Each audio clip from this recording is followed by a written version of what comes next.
Hi guys, welcome or welcome back to my channel. Hope you all are fine and doing good. So this video is continuation of the last vlog. अगर आपने पिछला vlog नहीं देखा है तो जाके फटाफट से देखो, उसमें मैंने सब कुछ बताया है like how I am preparing for NEET 25 and here is the next vlog continuation of the previous one. मैंने ऑलमोस्ट 2 लेक्चर्स देख लिए थे काइनेमैटिक्स के. Started off with the third lecture of kinematics. तुम लोग सोच रहे होगे कि मैं एक ही दिन में 3 लेक्चर क्यों देख रही हूँ काइनेमैटिक्स के. क्योंकि मेरा बैकलॉग हो गया है.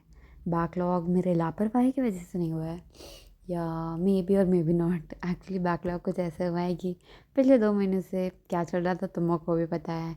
नीट स्कैम, पेपर लीक, री नीट और नो री नीट, बहुत सारे तारीख पे तारीख एंड उन्हीं सब चक्करों में I wasn't able to decide that should I take a drop for NEET 25 और take a college whatever I get. So काफ़ी ज़्यादा टाइम वेस्ट करने के बाद I decided to take a complete drop for NEET 25.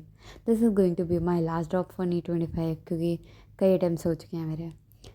So backlogs create कर चुकी हूँ 2 महीने के, क्योंकि यूजुअली बैचेस तो मई के सेकेंड थर्ड वीक से ही स्टार्ट हो जाते हैं या फिर जून तक तो स्टार्ट हो ही जाते हैं. तो मेरा पूरा जून और पूरा जुलाई इन्हीं सब चीज़ों में निकल गया and I started off my preparation in August. यहाँ से हमारे पास कुछ 9 मंथ्स बच रहे हैं, तो एकदम कमर कस के अच्छे से मेहनत करनी है. तो अपना सारा बैकलॉग क्विकली क्लियर करने के लिए मैं डेली 2 से 3 लेक्चर्स देख रही हूँ पर सब्जेक्ट. अगर तुम लोग ने अभी तक अपनी प्रिपरेशन नहीं स्टार्ट किया, अभी तक कोई बैच नहीं ज्वाइन किया है, तो you can join Yakeen 3.0 batch. If you are a dropper, if you are in class 11 you can join Arjuna NEET 3.0 batch, and if you are in class 12 you can join Lakshya NEET 3.0. ये तीनों batches Hindi medium students के लिए हिंदी में भी available हैं. इन सारे batches की dedicated modules भी अवेलेबल हैं PW स्टोर पे. अगर आपको इनमें से कोई बैच ज्वाइन करना है, you can use my coupon code MT150 get instant discount. And so yeah guys, मैं तुमको लास्ट वीडियो में बताया था I joined an offline test series and I am preparing for their review test. किसी ने वो व्लॉग नहीं देखा तो तुम लोग जाके देख सकते हो. We I am preparing for my review test which is on 18th of August. तो रिव्यू टेस्ट के लिए मैं प्रिपेयर तो नहीं हूँ, बट आई विल ट्राई कि मैं जो first mock test, second mock test, third mock test, सबके जो चैप्टर्स हैं उनका एक क्रक्स ले लूँ और कुछ चैप्टर्स में अपनी मास्टरी कर लूँ. मतलब जब टाइम कम होता है तो तुम सारे चैप्टर्स नहीं कंप्लीट कर सकते हो. पूरा सिलेबस कंप्लीट करने के बजाय तुम हाफ सिलेबस को 100% करके जाना चाहिए. सो मैं भी ऐसे ही फोकस कर रही हूँ. आई एम ट्राइंग कि जो मॉक टेस्ट 1 और 2 का सिलेबस है मैं वही अपना ज़्यादा से ज़्यादा अच्छे से कर लूँ. एंड उसके बाद जब रिव्यू टेस्ट हो जाएगा उसके बाद वाले मॉक टेस्ट में मैं प्रॉपर सारी चीज़ें कवर कर लूँ. ऐसे कुछ मैंने डिसाइड किया है. तो currently I am studying kinematics and physics. Chemistry में मैंने पीरियोडिक टेबल कंप्लीट कर लिया था and then I started off with some basic concepts of chemistry like हमारी टेस्ट सीरीज़ में फिज़िकल और क्या बोलते हैं, फिज़िकल और इनऑर्गेनिक साथ में चल रही है. हाँ, और अगर तुम लोग अपने टीचर कॉम्बिनेशन के बारे में बताओ तो मुझसे काफ़ी सारे लोग पूछ रहे थे कि आपके यकीन बैच का टीचर कॉम्बिनेशन क्या है. तो मैं यकीन 2025 की जगह पुराने लेक्चर्स देख रही हूँ खजाना के. So I am following PW like physics के लिए MR सर, केमिस्ट्री के लिए for physical I am following Sarvesh Dixit sir, and for inorganic I am following Mohit Aditya sir, and for physical and for organic I am following Pankaj sir. And bio already मेरी बहुत अच्छे से done हो चुकी है. लाइक लास्ट ईयर भी मैंने रक्षिता मैम से पढ़ के अपना पूरा सिलेबस अच्छे से कवर कर रखा था. तो this year I will be like revising each and every chapters of mind और NCERT पे ज़्यादा से ज़्यादा फोकस करना चाहूँगी. लास्ट ईयर मैंने अच्छे से डिटेल में प्रॉपर नोट्स बना के पढ़ रखी है बायो, तो मैं उन नोट्स को रेफर करते हो NCERT रिव्यू सीरीज़ किसी ना किसी टीचर की देख लिया करूँगी.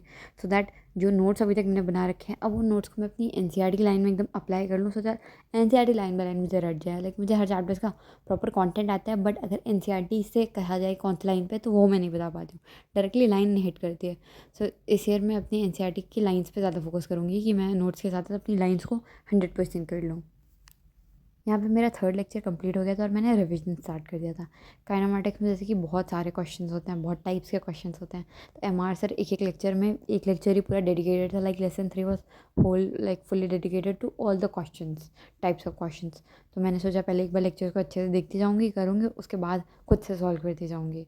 तो now I am solving bye my self और धीरे धीरे करके करते जा रहे हैं सारी चीज़ें।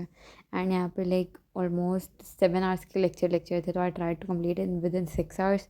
एंड उसके बाद मैंने रिविजन स्टार्ट कर दिया अपने लेक्चर्स का। तो मैं कुछ ऐसे ही करती हूँ कि फिज़िक्स पढ़ती हूँ, फिज़िक्स का रिविजन, केमिस्ट्री का रिविजन, एंड देन बायो मेरी अच्छी खासी है भी, तो मैं ट्राई करती हूँ अल्टरनेट डेज पे बायो कर लूँ अगर टाइम नहीं बचा, और अगर टाइम बचता है तो मैं फिज़िक्स केमिस्ट्री करने के बाद बायो भी पढ़ लेती हूँ।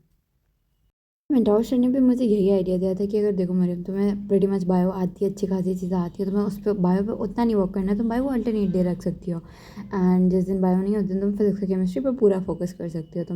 मैं जिस दिन बायो नहीं होती उस दिन मैं ट्राई करती हूँ मैं ज़्यादा से ज़्यादा लेक्चर फिजिक्स और केमिस्ट्री की देख लूँ, ज़्यादा इन द सेंस यूजली 2 देखती हूँ, तो ट्राई करती हूँ 3 लेक्चर्स देख लूँ, जैसे कि अभी मैंने काइनेमेटिक्स के 3 लेक्चर्स देखे। तो इसी तरह से मैं अपना सिलेबस थोड़ा जल्दी स्पीड अप करके ख़त्म कर लूँगी। जहाँ पे डेली एक लेक्चर देख के कोई सिलेबस कंप्लीट कर रहा होगा, मैं वहाँ पे 2 या 3 लेक्चर देख के उनसे एक स्टेप आगे होंगी। और अगर बात करें हमारे आइलैंड की टेस्ट सीरीज़, तो वो भी 15 डेज़ पे होती है, तो उसमें तो तुम्हें डेली 2 लेक्चर देखना ही पड़ेगा। यहाँ पे मेरे सारे लेक्चर्स कंप्लीट हो गए थे, पर उनका रिविजन डन हो गया था लेक्चर के साथ साथ। And now I am starting with biology. तो जैसा जैसा मेरा लेक्चर्स ख़त्म हो जाते हैं, I move on to next subject. Now we are starting with biology में लिविंग वर्ड, क्योंकि लाइक स्टार्टिंग के यूनिट्स आए हैं हमारे मॉक टेस्ट में, और अभी मैं प्रिपेयर कर रही हूँ रिव्यू टेस्ट के लिए, तो उसमें 3 टेस्ट का सिलेबस आ रहा है। So I am starting with like from the first chapter. And यार जैसे कि मैं तुम लोग को अभी पहले भी बताया कि मेरे बायो के लाइक नोट्स भी कंप्लीटेड हैं, नोटबुक में भी मतलब 2-3 बार मैं नोट्स बना चुकी हूँ। बस अभी मुझे एनसीईआरटी को अपनी नोट्स के साथ सिंक करना है। लाइक मैंने लास्ट ईयर एनसीईआरटी उतनी नहीं पढ़ी जितने अपने नोट्स पढ़े थे, तो मुझे चैप्टर्स की क्रक्स एकदम क्लियर है, बस मुझे एनसीईआरटी की लाइन के साथ उन्हें रिलेट करना है। सो यहाँ पे मैंने विपिन शर्मा सर का NCERT line by line video play कर लिया था, साथ साथ में अपनी एनसीईआरटी को रेफर करते हुए देख रही थी। वही तुम लोग की पढ़ाई कैसी चल रही है कमेंट सेक्शन में ज़रूर बताना। और मैं क्या सोच रही हूँ, चलो बैकलॉग चैलेंज रखते हैं। तो वैसे भी काफ़ी सारे लोग हैं जिनके बैकलॉग्स हुए ही होंगे, तुम लोग क्लियर नहीं कर पा रहे होगे, तो ज़्यादा चैलेंज लो और कुछ दिन का टारगेट रखो कि नेक्स्ट इतने देर में you are going to cover your backlog. So तुम लोग कमेंट सेक्शन में बताना मैं ऐसा कोई चैलेंज करना चाहिए कि नहीं, और मैं तो अपना बैकलॉग कवर कर ही नहीं हूँ, तुम भी मेरे साथ कवर कर सकते हो। एंड या let me know in the comment section.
बाद I did all my question practice करते करते ऑलमोस्ट 12 आवर्स हो गए थे। And after that I couldn't able to record anything. अभी मुझे रियलाइज़ हो रहा है मैंने लास्ट का सीन रिकॉर्ड ही नहीं किया है।